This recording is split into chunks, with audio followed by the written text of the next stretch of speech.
April 29, 1943. Just outside Bizerta, Tunisia. The air was thick with the smell of diesel, cordite, and defeat. Columns of gray-uniformed German soldiers, mud-caked, hollow-eyed, and exhausted, stumbled down the dusty road toward an American checkpoint. Their boots dragged in rhythm with the distant rumble of artillery still echoing in the hills. At the front of the column walked Oberstleutnant Karl Heinemann, a 24-year-old radio operator from Bremen. He had once believed in the invincibility of the Afrika Korps, the pride of Rommel's army. But now, the Desert Fox was gone, and the once proud men of the Wehrmacht were surrendering by the thousands. The Americans stood behind sandbags and machine guns, alert but strangely calm. Karl braced himself for humiliation, spit, mockery, maybe even a rifle but to the face. After all, that's how German guards treated captured enemies. But the American sergeant who approached them didn't sneer. He simply raised a hand and said, in a steady voice, "Line up here. You'll get water soon. Water. Not bullets. Not shouts. Water." Karl blinked, unsure if he'd heard correctly. A few feet away, a private offered him a metal canteen, cold, clean water sloshing inside. The man even smiled. "Don't worry, buddy. You're safe now." Safe? The word felt foreign in Karl's mouth. For months, safety had meant trenches, explosions, and constant hunger. His last memory of comfort had been stale bread under a burning desert sun. Now, as he and hundreds of others were herded not into cages, but into orderly trucks, he began to notice more strange things. No shouting. No beatings. No boots pressing their faces into the dirt. The Americans checked their pockets, tagged their names, and even allowed them to keep letters from home. Hours later, they reached a harbor. The prisoners were led onto a massive transport ship, one of many bound across the Atlantic. On the deck, guards handed out rations wrapped in wax paper, thick sandwiches, an apple, and something that made Karl's heart stop. A chocolate bar. He turned it over in disbelief. The last time he'd tasted chocolate was before the war. His mother had given him a piece for Christmas, 1938. Now, in the middle of his surrender, he bit into the soft, sweet bar and felt an emotion he hadn't allowed himself in years, confusion mixed with shame. Were these really the same Americans Goebbels had called barbaric mongrels? Days passed aboard the ship. The guards were watchful but courteous. The men received 3 meals a day, sometimes with hot coffee. They were even allowed to walk on deck for fresh air, under escort, of course. One evening, as the Atlantic sun dipped low, Karl leaned against the rail beside another prisoner, Lieutenant Rudi Steiner, an engineer from Munich. "I don't understand," Rudi muttered, staring at the sunset. "They treat us better than our own command did." Karl nodded. "If this is captivity, I wonder what home will feel like when the war is over." But neither man could have imagined what awaited them on the other side of the ocean. Because when they arrived in America, they wouldn't be thrown into dank cells or starved as punishment. Instead, they'd walk into barracks with clean beds, hot showers, and canteens that smelled like breakfast. And for many German soldiers, that moment would change everything they thought they knew about the enemy, and themselves. June 1943. Camp Swift, Texas. The train screeched to a halt under the glaring sun. Rows of barbed wire glinted like silver veins under the light. For most of the German POWs, this was their first glimpse of America, not the battlefield enemy they'd imagined, but a land of open skies, green fields, and a strange stillness that didn't feel like war. Karl Heinemann pressed his forehead against the window of the railcar. He expected to see machine guns, dogs, maybe the cruelty of a concentration camp. Instead, there were signs, painted in English, welcoming personnel and visitors, and a few soldiers smoking lazily near the gate. When the prisoners were marched out, the first thing they noticed was the smell, fresh-cut grass, bread baking, and something that made Karl's chest tighten, coffee. A U.S. Army lieutenant with mirrored sunglasses called out, "Welcome to Camp Swift. You'll be assigned quarters, showers, and uniforms. Follow instructions and there'll be no trouble." Uniforms? Showers? Carl exchanged a bewildered glance with Rudy. They were escorted into large wooden barracks lined with bunk beds, actual beds, not straw pallets. Sheets, pillows, and wool blankets were neatly folded at the foot of each one. Windows let in sunlight. It was civilized.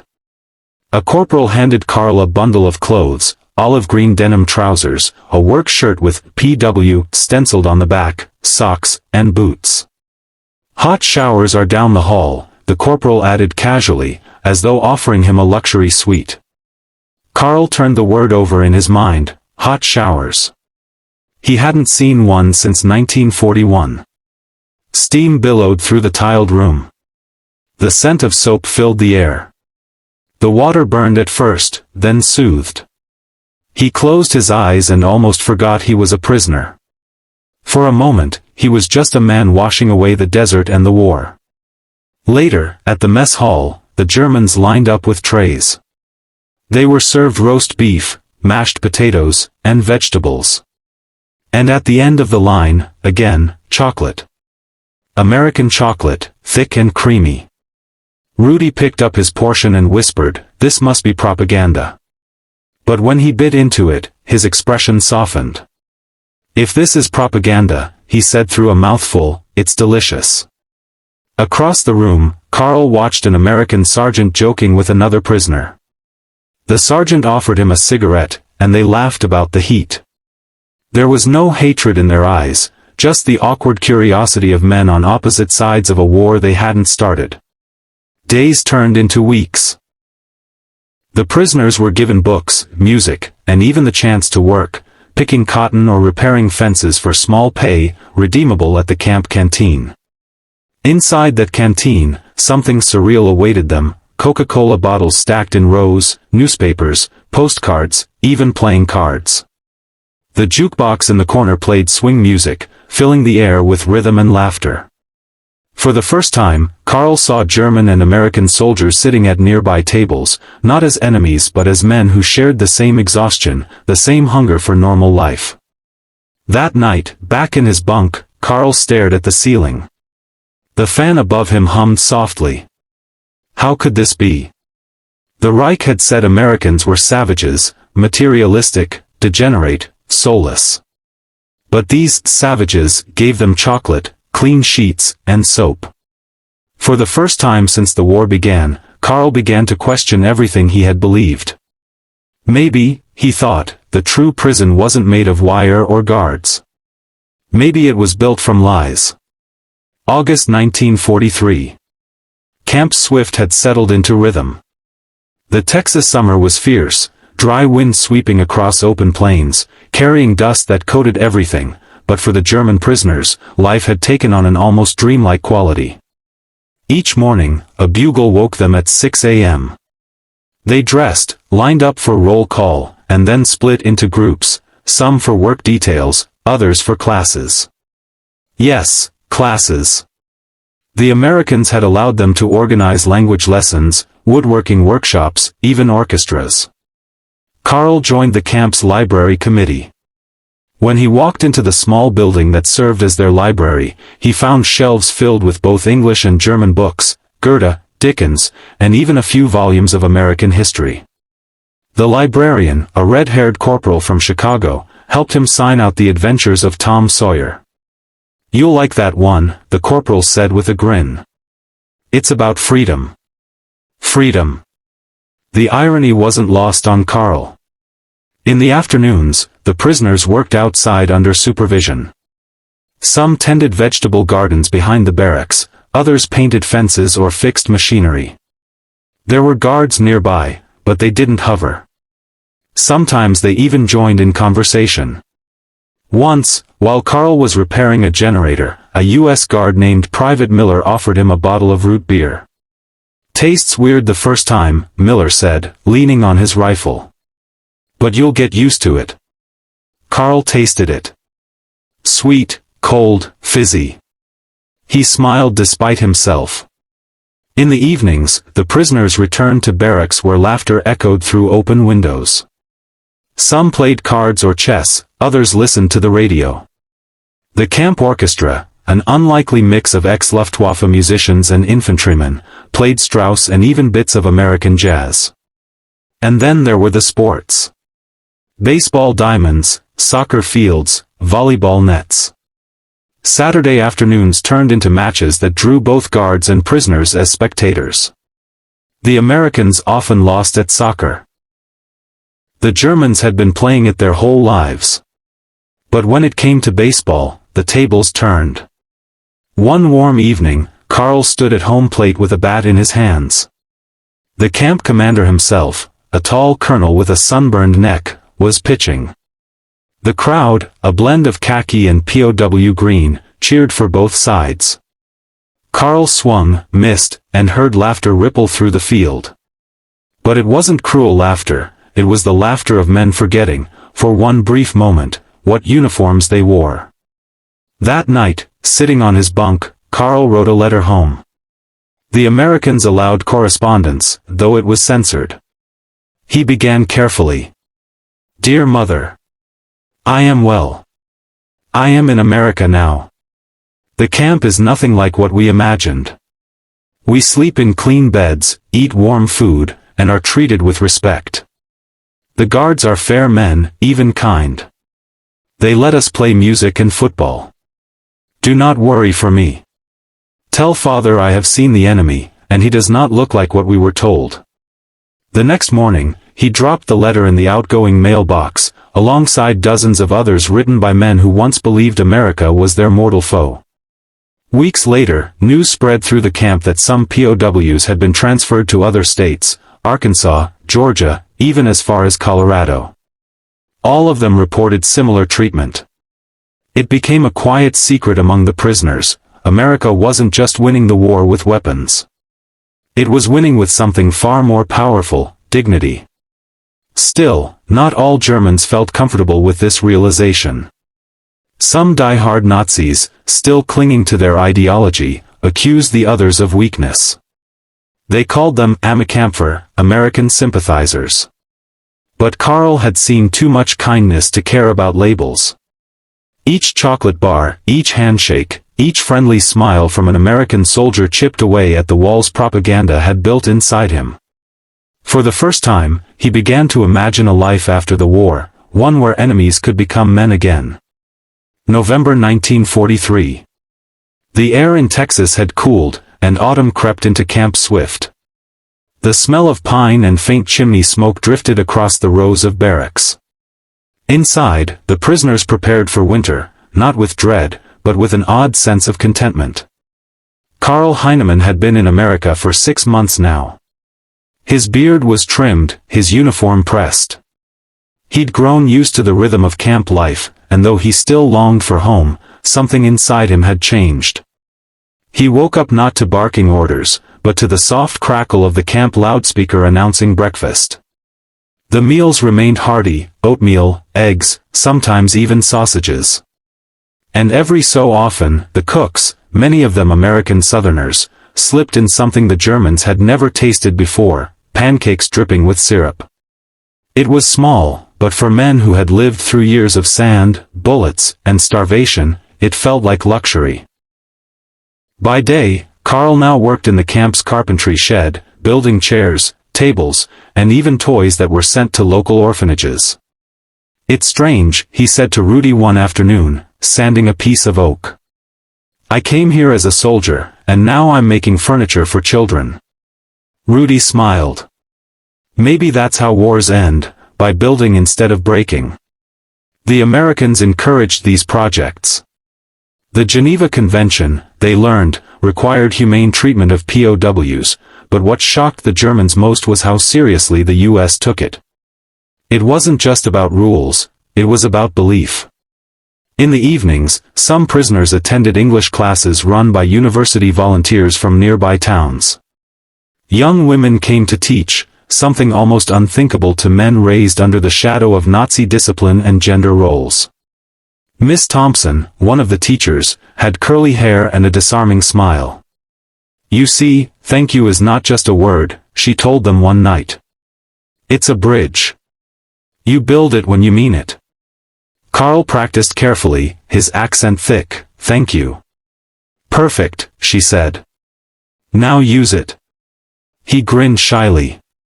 "Thank you, Miss Thompson." As weeks passed, the camp became less of a prison and more of a mirror, reflecting what humanity looked like when not obscured by flags and fear. There were concerts, too. On Christmas Eve, 1943, the prisoners decorated a pine tree with paper stars and bits of cloth. The orchestra played Silent Night, and the guards stood silently at the back of the hall, hats off, listening. When the music ended, someone began to sing softly in English, "Peace on Earth." And for the first time, the entire room, Americans and Germans alike, sang together. It was more than a song. It was surrender, not to the enemy, but to decency. That night, Carl sat on his bunk and reread his mother's last letter. She wrote of ration lines, bombings, and rumors of food shortages in Bremen. "Be strong," she said. "We hear you are treated well. Maybe God has put you there for a reason." He folded the letter carefully and stared at the ceiling fan turning slowly above him. Maybe she was right. Maybe captivity wasn't punishment, it was revelation. In America, he had found something the Reich had never given him, dignity. But the war was still raging. Rumors from new prisoners spoke of Allied bombings, the fall of Italy, and Russian advances in the east. Germany was bleeding. And soon, the war would end, and every prisoner would face a question more difficult than any battle. May 1945. The war in Europe was over. Word spread through camp swift like wildfire, Germany had surrendered. Hitler was dead. The Reich that had once promised 1,000 years had crumbled in 12. The reaction inside the camp was unlike anything Carl had imagined.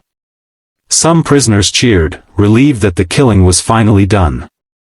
Others sat in stunned silence, faces pale and hollow. A few of the most loyal Nazis refused to believe it. They whispered that it was propaganda, that the Führer was still alive somewhere, planning a counterattack. But when the Americans rolled in newspapers showing photographs of Berlin in ruins, of generals surrendering unconditionally, even the faithful fell quiet. For days, the camp buzzed with questions. What would happen to them now? Would they be sent home? Would their families still recognize them? Carl stood by the fence one afternoon, staring beyond the barbed wire at the Texas fields glowing gold in the sunset. He had spent 2 years in captivity, but they hadn't felt like prison years. He had learned English, learned to read American newspapers, even learned to trust again. And now, the thought of leaving this place, the only peaceful corner of his war, filled him with strange uncertainty. The guards, too, seemed to share in the bittersweet mood. Captain Lawrence, the camp commander, gathered the men for a final address. He stood on a wooden platform in front of the assembled prisoners, his voice calm but firm. "Gentlemen," he began, "for 2 years, you have lived here under our watch. You've worked hard, you've kept discipline, and you've shown respect. Now your war is over. You'll soon be sent home, not as enemies, but as men." He paused, then added softly, "I hope what you've seen here stays with you." The men applauded, some reluctantly, others with genuine emotion. A few weeks later, transport orders came. The prisoners were issued new clothes, American-made, simple and clean, and loaded onto trains bound for the East Coast. From there, ships would take them to Europe. Carl watched the Texas plains vanish through the train window, the horizon blurring like a dream fading at dawn. He remembered the first day he'd arrived, thin, angry, and afraid. He remembered the chocolate bar, the showers, the laughter, and the strange warmth of humanity that had slowly replaced hatred. On the ship home, he shared a deck with hundreds of other POWs. They spoke quietly about what awaited them, cities in ruins, families scattered, uncertainty everywhere. But there was also hope. Many carried notebooks full of English phrases, photographs of guards they had befriended, even small souvenirs, a Coca-Cola label, a baseball glove, a postcard of New York City. When the ship finally docked in Europe, Carl stood at the rail, breathing the sharp, cold air of the Atlantic. "I don't know if I'm going home," he said to Rudy, "or just to a place that used to be home." Rudy nodded slowly. "Then maybe we build a new one." The war had taken nearly everything from them, but in losing, they had gained something their leaders never understood. When Carl finally stepped onto German soil, his uniform was gone, his rifle forgotten, and his heart heavy with the truth he had learned in America. That kindness could be stronger than conquest. That respect could disarm hatred. And that sometimes, the real victory isn't won on the battlefield, but in the hearts of men who refuse to stay enemies.